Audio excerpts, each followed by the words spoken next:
وینو چې نن په دې ملک کې د افغانانو د ویستو دپاره چې کومه فیصله شوې ده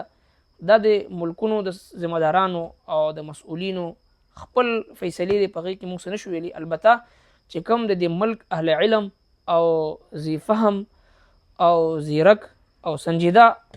خلق دی د هغوی دا وینا ده چې دغه خلق چې کوم نن د دې ملک نه ډېر په تیزۍ سره ایستلي کېږي د دوی 4 قسمونه دی. وړومبي قسم هغه خلکو دی چې کوم د دې په دې وطن کې 30 کاله 40 کاله 50 کاله پاتې شو او هغوی دلته یو علم حاصل کو، هغوی دلته انجینران او ډاکټران وغیره هغوی نه جوړ شو، هغه د دې ملک سرمایه دی او هغه خلک د دې ملک دپاره د ملک د ترقۍ دپاره استعمالول دا ضروري دی، نه دا چې هغه د دې ملک نه وایستلی شي. او دویم هغه طبقه ده چې کوم تاجران دي په دې ملک کې هغوی دا 30 40 50 کاله تجارت وکړو، یو مقام ته ورسېدو او د هغوی په تجارت باندې د هغوی په کاروبار باندې زموږ بینکونه زموږ نظام معیشت هغه روان دی. داسې خلک د خپل ملک نه ایستل او شړل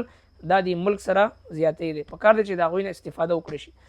او دریم هغه طبقه ده چې کوم زمونږ هغه مسلمانان وروڼه چې کوم افغانان دي دلته کې تعلیمونه حاصلوي، سټوډنټان دي، څوک په 10م کې 12م کې 14م کې 14م کې سبقونه وي، هغوی ویستل دا د هغوی سره داسې زیاتی دی چې هلته لاړ شي د هغوی نصاب جدا دی، نصاب جدا دی، هغه 14 کاله 15 کاله 14 کاله هغه تعلیمي ژوند دا تباه و برباد شي. پاتې شو 4مه طبقه چې کوم عام خلک دی چې مونږ وایو چې یاره د هغوی چې د اللیګل غیر قانوني طور باندې ته اوسیږي، نو د هغوی د ایستو دپاره هم یو مناسبه طریقه چې کوم د دې ملک ذمهداران مسؤلین د هغه ملک ذمهدارانو سره او مسؤلینو سره خبرې اترې وکړي او ډېر په عزت او تکریم او مناسب طریقې سره چې کله د دوی د تلو یو صورت جوړ کړی شي، نو دا به د راتلونکي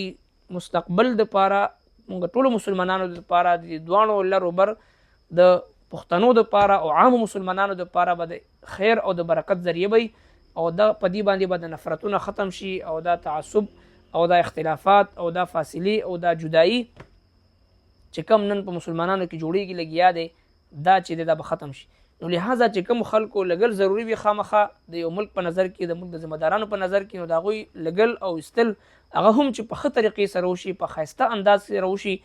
او په هغوی باندې ظلم زیاتی ونه شي، د هغوی باندې د پولیس په زور باندې یا نور چې دی په هغوی باندې سختیانې تشدد او ناانصافي دا ورسره ونه شي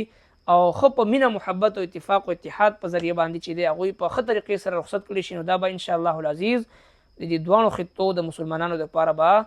د خیر او د برکت ذریعه وي. السلام علیکم.